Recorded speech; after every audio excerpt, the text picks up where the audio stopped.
¿Cómo estás? Un gusto saludarte. ¿Qué tal, Paco? Buenas noches. Pues no quisiera empezar Pues desmintiéndote, Paco, pero son 2.300 los muertos en las últimas 24 horas.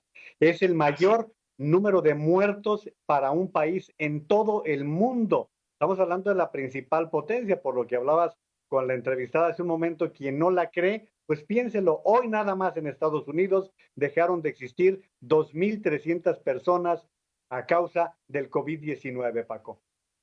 Terrible. A ver, ¿cómo poner en la balanza, cómo analizar lo que le está pasando a Estados Unidos, Juan María? Estamos hablando de la potencia más importante del mundo, en la que se tiene de todo, en los que los servicios médicos son, o al menos así se pensaba que eran suficientes y de mejor calidad, y que le esté pasando esta situación. ¿Por qué? La tragedia principal es tener a Trump en la presidencia, Paco, porque no está sabiendo manejar una pandemia con estas características. Vámonos a los detalles, Paco. En noviembre hubo un primer comunicado de servicios de inteligencia de Estados Unidos informando de del posible desarrollo de un virus en China que podría ser de fatales consecuencias. Como el presidente Trump no lee los reportes de inteligencia, se pasó por alto eso que ocurrió en noviembre. En enero pasado, también uno de sus principales colaboradores, el encargado de la parte de comercio, Peter Navarro, circuló un comunicado en el que advertía que el coronavirus, todavía era coronavirus, podía ser de graves consecuencias para Estados Unidos y para el mundo. Lo ignoró Trump. Después, en febrero, cuando empiezan los brotes, dice, mueren más personas de gripe, esto va a pasar sin ninguna consecuencia, habrá que tomarlo con calma.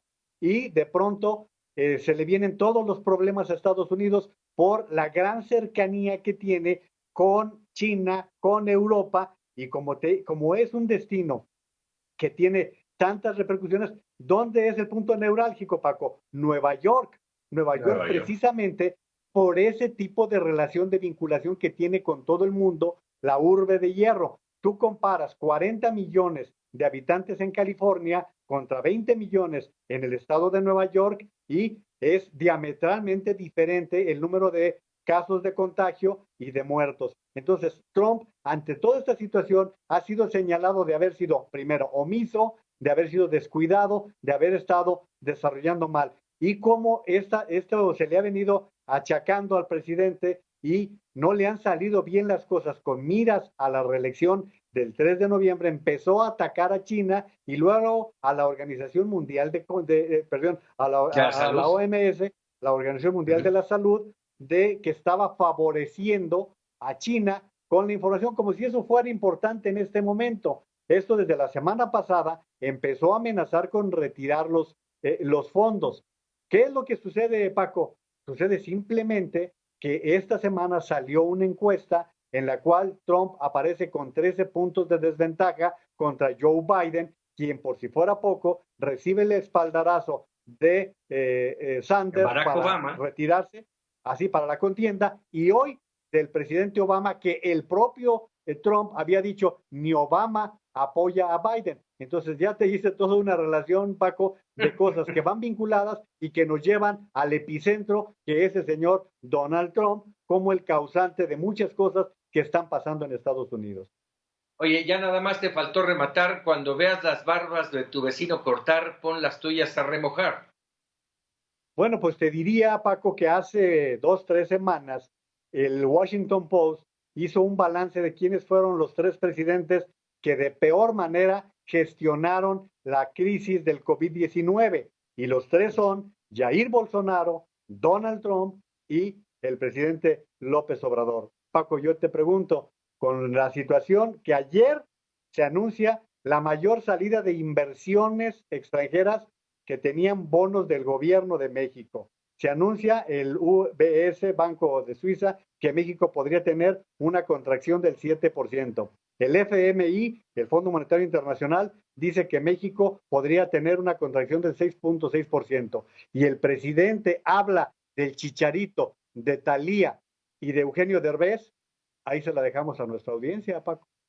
Bueno, y agrégale el Financial Times, que hoy también, ayer en Así su es, editorial, también fue duro con que el presidente de México.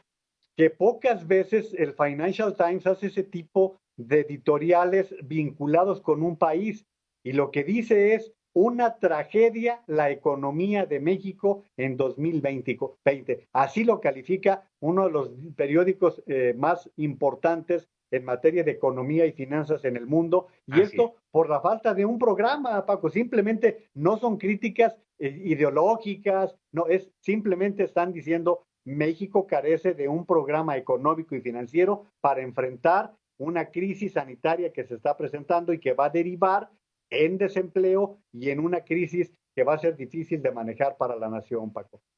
Bueno, y entonces eso viene, y si me puedes hacer un comentario brevesísimo, que ya el tiempo se me vino encima, este tema del pacto federal y la posible ruptura del pacto fiscal por parte de algunos gobernadores de los estados. Bueno, la posibilidad está dada, porque recordemos que somos una federación que tiene un pacto federal primero y un pacto fiscal. Y bueno, Así yo es. no creo en eso que se está haciendo de la división norte-sur, pero sí Ujú. los gobernadores, de hecho hoy, Paco, todos los gobernadores del PAN lanzan un grito de alerta Así es. diciendo no hemos recibido más de que el apoyo ordinario. Bajo estas circunstancias, el último pacto fiscal, Paco, tú y yo ya andábamos por ahí en los medios de comunicación, fue con López Portillo en aquella conferencia fiscal y que pues necesita una revisión de cómo está el reparto fiscal. A lo mejor no le va tan bien a los estados, pero se necesita una revisión de la distribución y la carga fiscal en todo el país, Paco.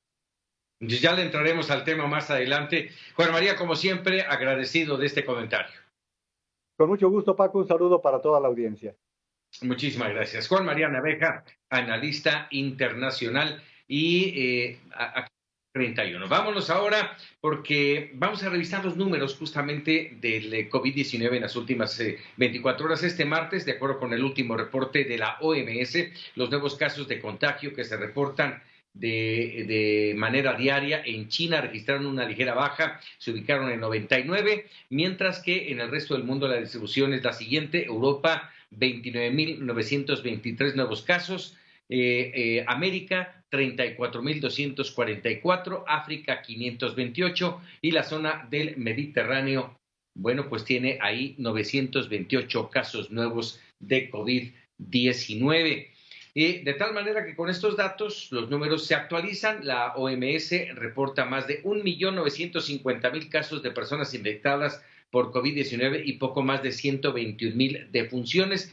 Les recuerdo que ya son 208 las naciones y que padecen ya de al menos un caso de COVID-19 en sus territorios, es decir, prácticamente todo el mundo ya presentaría casos de contagio. Y rápidamente le digo, en la página del Instituto Johns Hopkins, los datos puntuales. El total hasta este minuto, 1.980.003 infectados, 126.557 fallecimientos en todo el mundo. Y en Estados Unidos estamos hablando de 608.458 infectados. Hacemos una pausa y regresamos con más aquí en Mega Noticias TV.